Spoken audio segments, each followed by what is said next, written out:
Hey guys, my name is Jacob and this is my final project presentation for digital marketing course at the University of Portsmouth. So first of all, I would like to introduce my client. My client is Lukáš Veselý Landscapes. Lucas has been photographing for nearly 10 years, however last 5 years he's been focused on landscapes and astronomy mostly. Since then he managed to get a lot of followers and a lot of likes on social media, however he hasn't been profiting from this activity so far. So since I'm studying digital marketing, he asked me if I could help him with his digital marketing presence, and at the same time by accident I was about to choose my final project topic, so here we are helping each other out. When building digital marketing strategy for Lucas, I decided to use stack model. I use this model because we used it last term for digital marketing subjects, so I'm quite familiar with it and it's quite easy to understand and to follow. So the first step will be to build a situational analysis. So we are gonna start with external and internal factors. So talking about the external factor, I divided it into macro and micro environments. Macro environment, I analyzed it using pastel model. I used it because it's quite easy and quick to analyze, and I used it last term as well, so I'm familiar with it.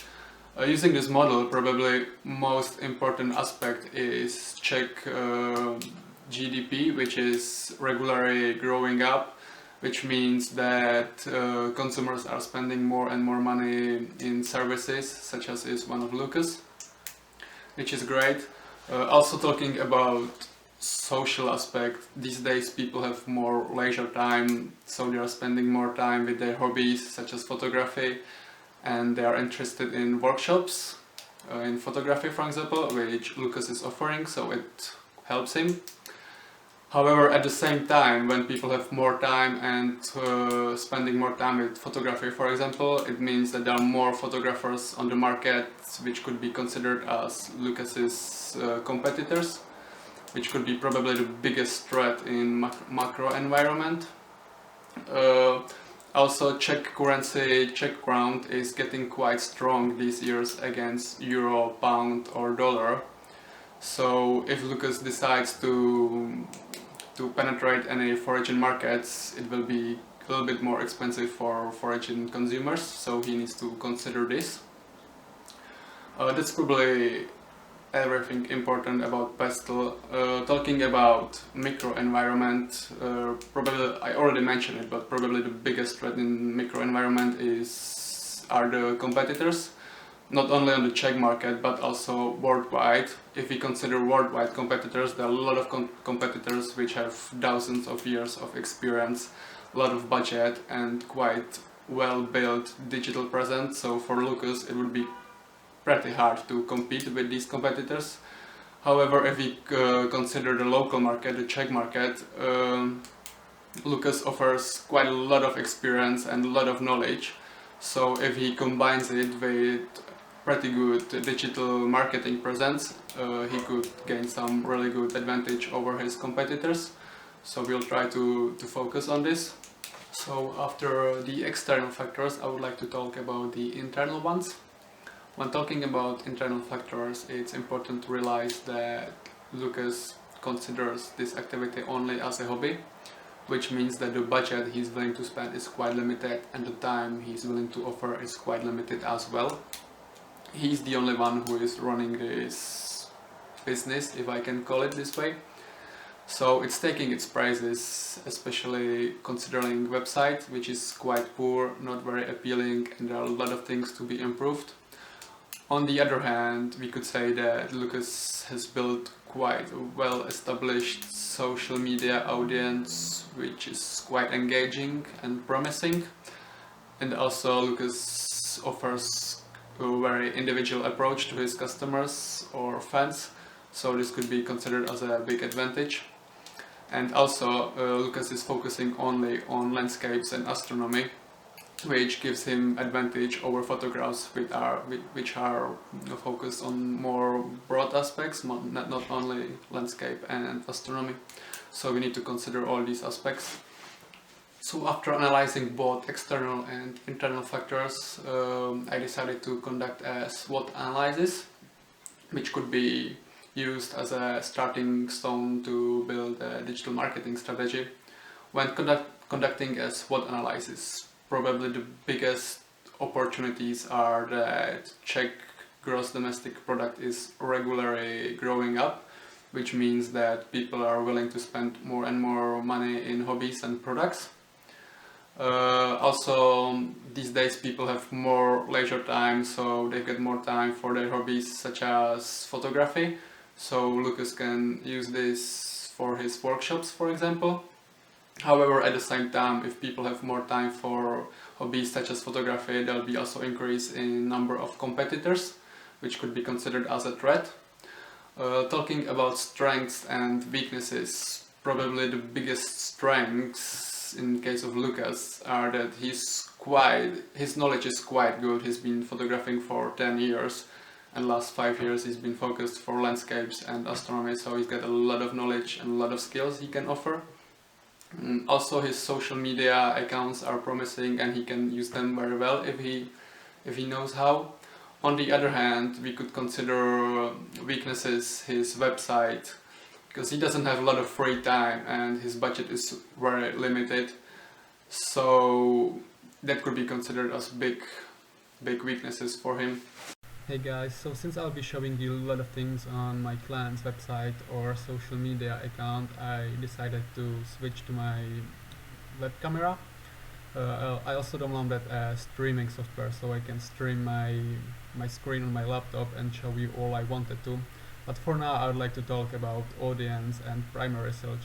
So when analyzing my client's audience, I used Google Analytics, Instagram and Facebook Insights.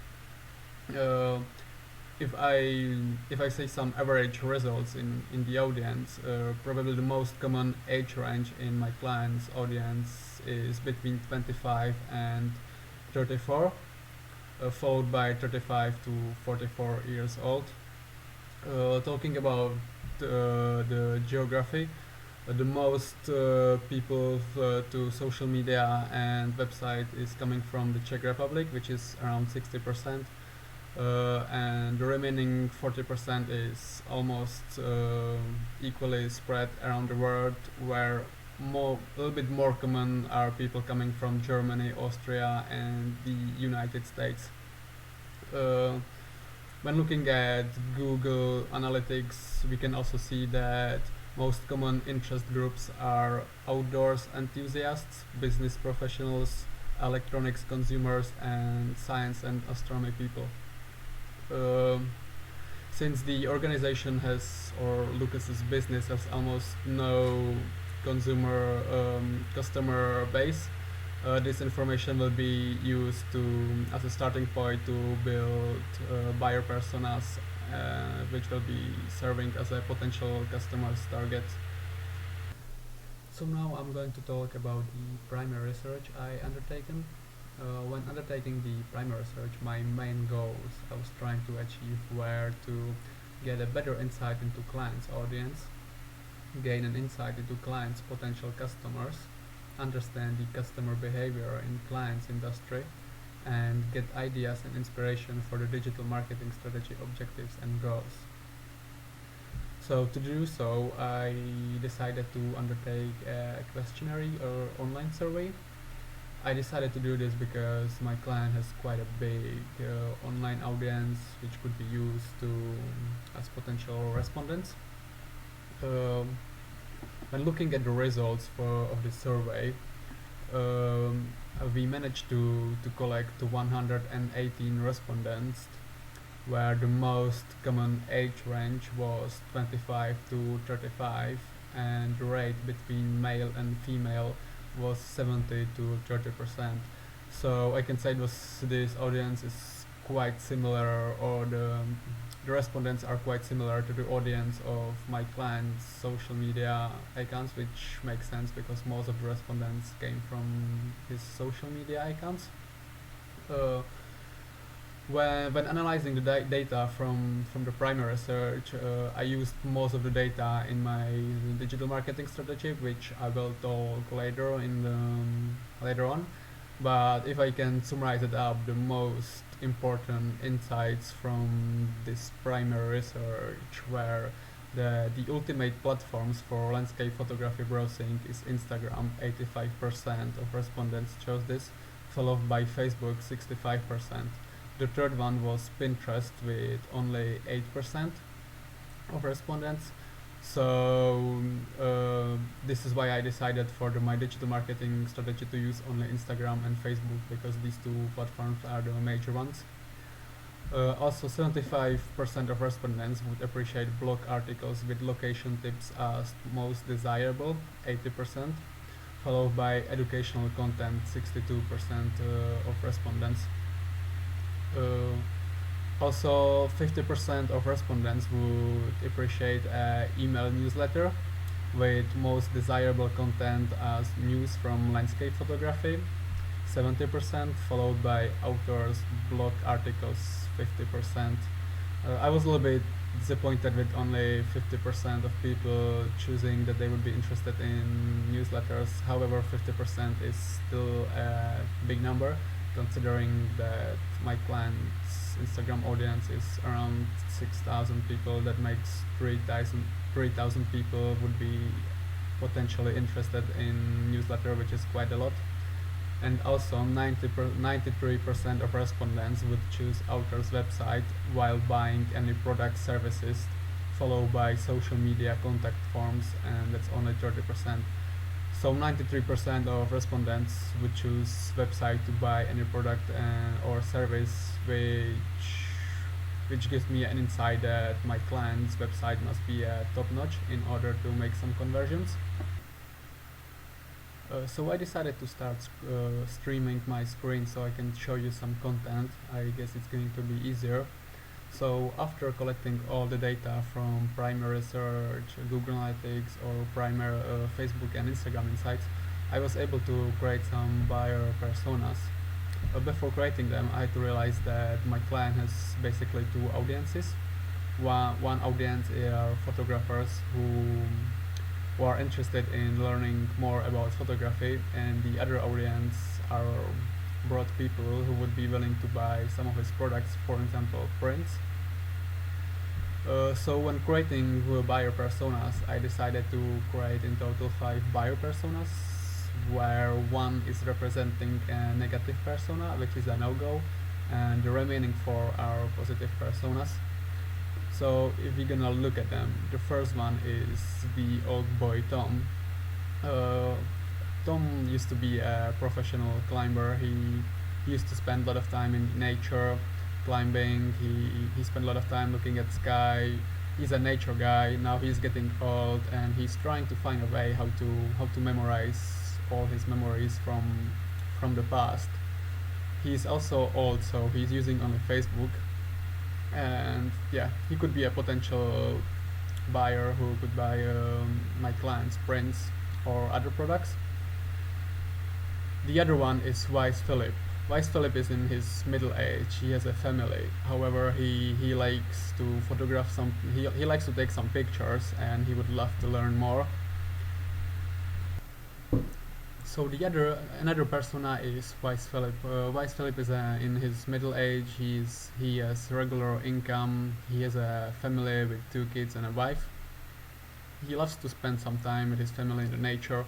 He also has his own camera, and he would love to learn more about photography because he's in the beginning stage and he doesn't know much. Right now he's using Facebook and Twitter, and he would be a great target for my clients' workshops because he wants to learn more about photography. If we move on, there is a backpacker Kevin. Backpacker Kevin is in my age. He's 25, 26. He's studying, so his budget is limited. However, he loves traveling. He's spending a lot of time visiting another countries with his camera around his neck, taking pictures. He also loves to spend time in nature, so he would love to learn more about how to take some proper photos, not some mainstream ones. So he could be also another potential target for my clients' workshops. If we carry on, there is design enthusiast Monica. Monica, she doesn't has anything to do with photography, but she's let's say design freak.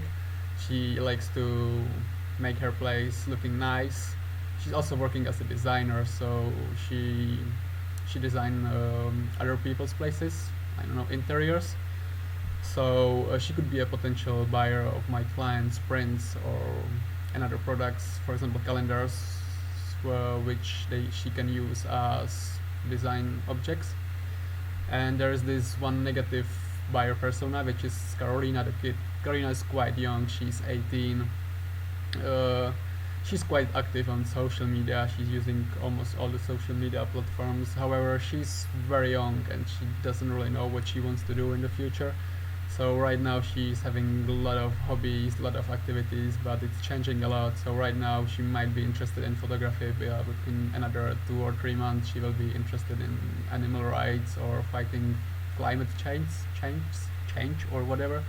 So she's not a very well target for my client. So she's a negative person.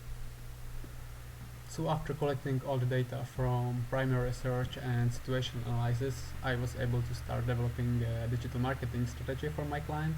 When developing the marketing strategy, I had to realize a few things. First of all, that my client's main requirement is to generate sales, and also that I had to take into account my client's nature and current situation, that his budget is very limited, so we agreed that the budget will be set to £200 only. And also my client has quite a lot of plans for the future. For example, he wants to release drone services. He also wants to start recording online educational content, which he will be posting on YouTube or somewhere else. And also, if he will be able to save some budget, he will consider to transferring his website to another platform such as Squarespace or SmackSmack. So after considering all this, I decided to run only a short-term strategy, which will be only for 5 months, and it will be from October 2019 to February 2020. If we carry on about setting strategy objectives, I decided to use SMART objectives. It's the same reason as another things that we used them last term, so I'm quite familiar with them and I feel quite comfortable with them.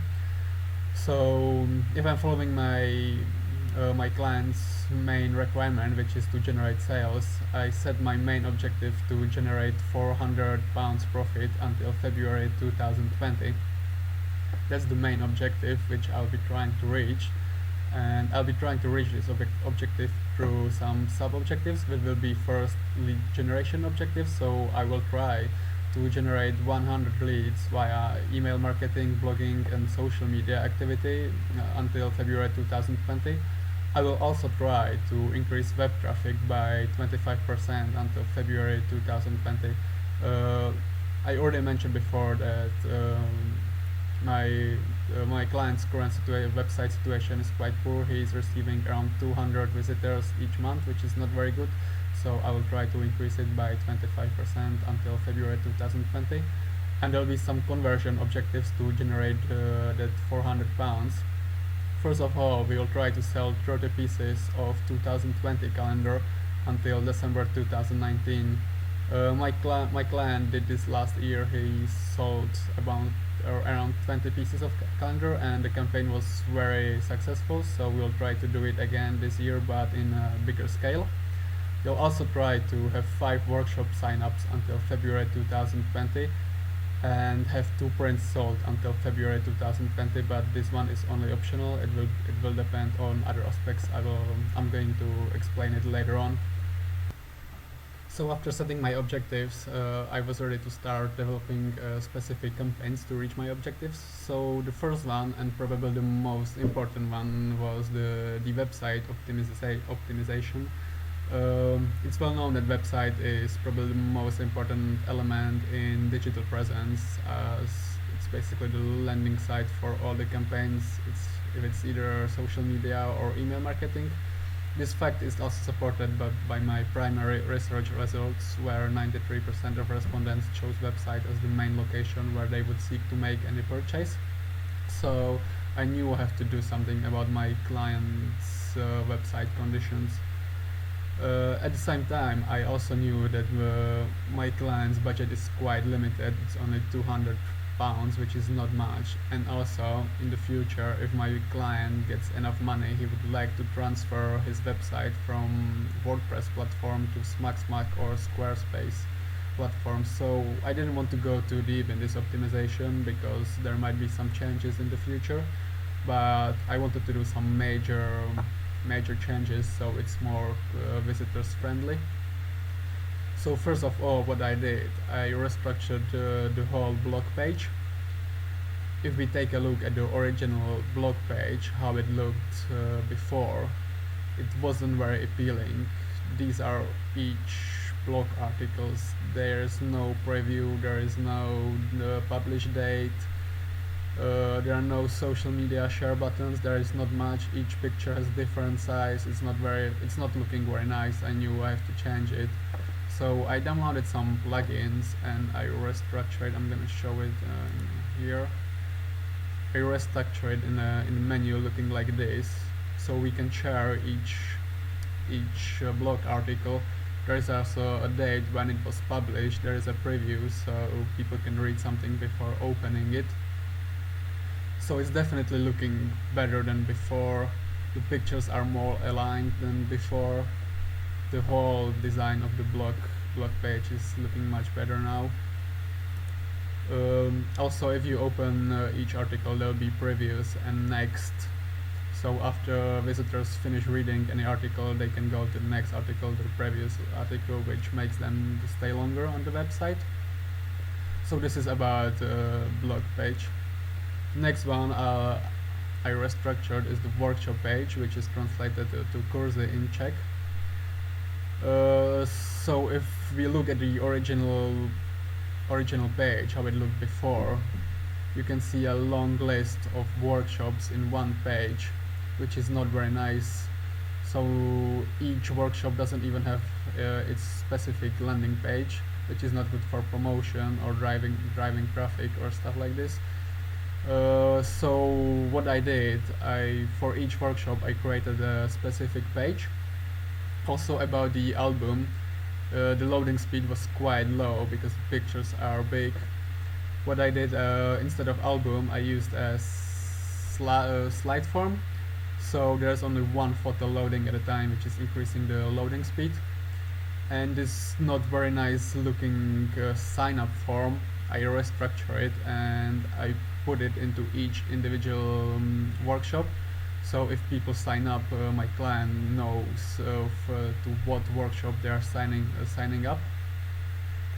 So that definitely helps not only my client but also the visitors and participants of the workshops to control the page and to be more organized. So another aspect which I improved in my client's website is that I created a brand new calendars 2020 landing page, because my client is planning to start selling calendars in October 2019. So I knew we need a specific individual landing page for all the campaigns will be run through social media or email marketing. So I created a brand new page which can be seen here. So this is the landing page where people can order calendars. So I put an album here where people can go through all 12 photos which will be used in the calendar, so they can see how it will be looking. There is also mentioned how expensive the calendar is, the delivery time estimated. There is the sign up form where people can sign if they are interested, they can fill it out. You can also say how many calendars they are interested in and if they have any eventual notes or questions. And I also put a few pictures from calendar 2019 so people can see which is the average, what is the size of the calendar and how is it looking in overall. So I hope that helps people to understand what is going on and to make any conversions. If people fill out this form and send it, my client will receive an email, so he will know their name, their email, how many calendars they want, so he can then approach them and just double check if they are interested, and if they are, they can make the purchase. So this is about my calendar landing page. Yeah, you can see some screenshots here. The next thing I did, there was just some slight changes, but I just felt I need to do them. In page print page, my client right now is not very focused on selling prints. He's most focused on those calendars and workshops. However, I wanted to do some slight changes here. So what I add to the page, if people go to the prints, they will have they will have a here button, which can transfer them from here to gallery. So if they are interested in buying prints, there'll be a quicker way to go to the gallery where they can choose prints from. Also, I created a quite advanced form where they can choose what's the name of the print they want to buy, what dimensions they wish to buy, what material, if they want the regular material, if they want canvas, if they want it framed or unframed, and also if they have any questions or notes, then they can send their requests. So this speeds up the whole process of purchasing prints, and also my clients know straight away what print they are interested in, what dimensions, so he can work with this. So I hope it's gonna help him to make more conversions in regarding print selling. So this is probably all about my website optimization. I have a quick website optimization overview.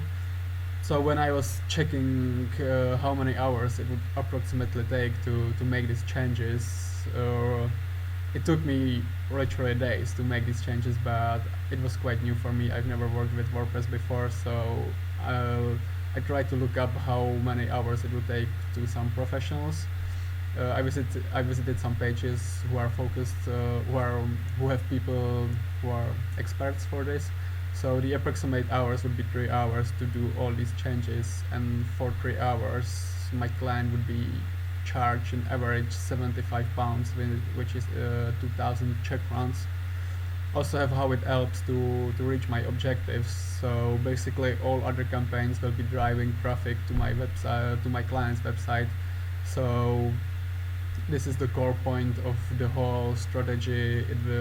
With better user experience, there'll be more conversions, there'll be more leads, and so on. So it's a must. So another campaign I decided to use is blog writing. I decided to use this because blog writing is a great tool to attract leads, engage with audience, and drive traffic to the website, which works well with my objectives. It's also quite a cheap way. There is no big budget needed for this. Also, my client is quite well traveled, so I believe he's got a lot to write about. So I would love him to start writing some blog articles about his traveling. For this particular campaign, I decided to write an article example. I wrote about my client's trip to Lapland region in Finland in 2016. I decided to use this topic for two reasons. First of all, from my primary research, respondents chose that they would be most interested in topics such as location tips. So here they go, they can find some interesting aspects about Lapland, which is considered as a paradise for photographers. Another reason why I chose this topic is that my client organized a huge photo expedition in February 2020, so he can use this actual blog post as a sneak peek for his big expedition next year. So if we look on the overview blog, so it doesn't cost anything. It might cost some time, but not in relation to money. So I would say it's a great tool how to reach my objectives. About the blog example I wrote, I didn't write the actual content. I made it up because I didn't go to Lapland with my client, and I've never been there, so I don't know much about it. What I wanted to show is how the blog article should be structured, all the aspects that should be involved in this article. So, for example, there should be previews and next, so the readers can go straight to some preview and next blog articles. Also, through reading or during the reading, there'll be a sign up button where they can sign up for newsletters, which will generate leads, which is one of my objectives.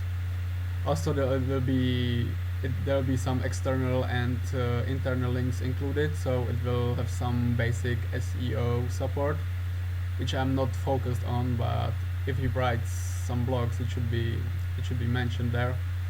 And also there'll be a button for so my client will be saying that in next year in February there'll be a similar trip like this one. So if you like this post, you can go and check it out. And some people might like it and they might sign up for this huge photo expedition in February 2020. So this is about blog. So another campaign I decided to use for my strategy is email marketing.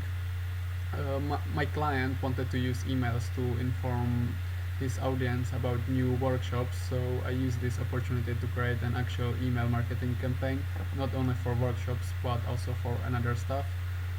Also from primary research, 50% of respondents showed that they would be interested in subscribing to newsletters. And also, if they subscribe, 70% said that they would appreciate news from landscape photography as the main content, followed by authors' blog updates or learning content, which 49% of respondents chose. So following these leads, I decided to create email examples. I create 3 emails. So first one is a welcome email, so anytime someone subscribes, they will receive this email saying welcome to the team. This email is quite simple, just introducing the client to the subscriber, saying since when he is photographing, what cameras he is using. There are also actual pictures of him, so people can see him as a human, not only as a photographer. And also there'll be information what they can expect from these newsletters. So they can expect news from landscape photography, they can expect new article blogs from the author's website, and they can also expect new workshops updates. So this is what they wanted from primary research, and also this is what my client wished for, so which is great. In this email also they can click and go to his Instagram account or Facebook account, and if they wish to contact him, there is a contact button. Every email there will be preferences or unsubscribe button, and also what is the reason why this email was sent to them. So it's saying that this email was sent based on their subscription on my client's website. So this is the first email. The second email is a regular newsletter which will be sent regularly. All emails, if you noticed, are in dark theme.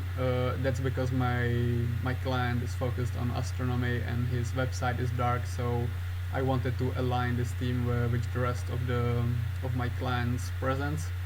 Also, it's showing some mysterious elements. Here you can see my client standing on a rock with a night sky. So this newsletter example is showing his new blog article, which is the Lapland trip I presented before. So they can just easily click and go straight to the blog article on his website. It's also saying that there will be some new workshops are coming up, so they can check his workshop page and see what workshops has been added. And also, as the respondents from primary research wished, there will be top news from landscape photography world. So my client can add some news here saying, I don't know, somebody won an award, or there's new photography he feels like he should share with others. And there'll be also social media buttons, so they can share it or they can go straight to his social media accounts. These emails can be translated easily to English, which is for you, not for the audience, but if you want to translate it, you can just right click and translate to English so you can read the content in English. The last email is about workshop, so anytime somebody participates in my client's workshop, this email will be sent at the end of the workshop saying thank you for participating, that my client hopes that they had a good time and they learned some new things.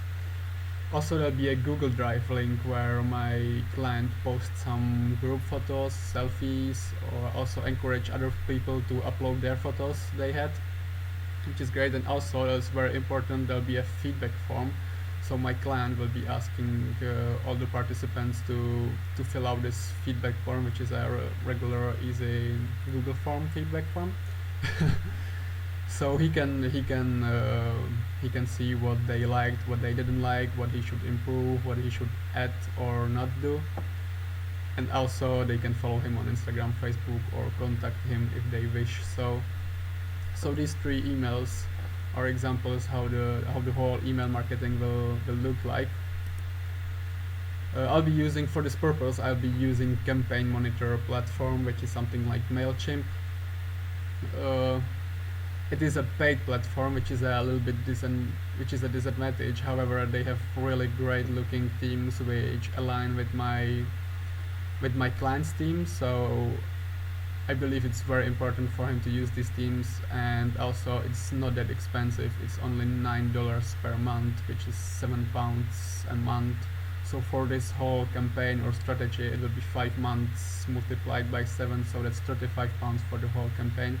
So which is not that expensive, so I believe he can afford it in his budget.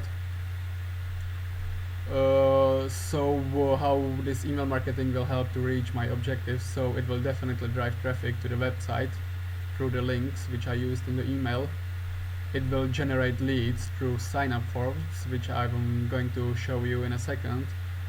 And also I'll be following the simple rule that will be 90% will be entertaining content, and only 10% will be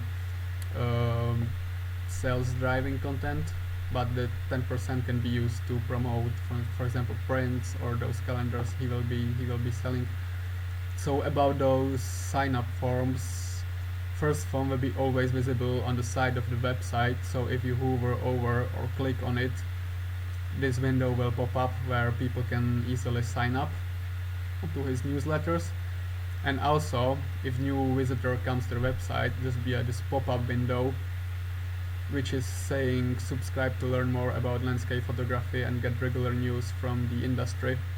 Also, there is a small sentence saying that by clicking on subscribe, they agree that my client will be sending them regular newsletters. So this is about my email marketing campaign. So last but not least, there'll be a social media campaign. The main goal or the main reason for social media campaign will be to support other campaigns such as blog article or calendar selling. So the main goals of this campaign will be to drive more traffic to the new blog article through social media presence, both regular posts and advertisement.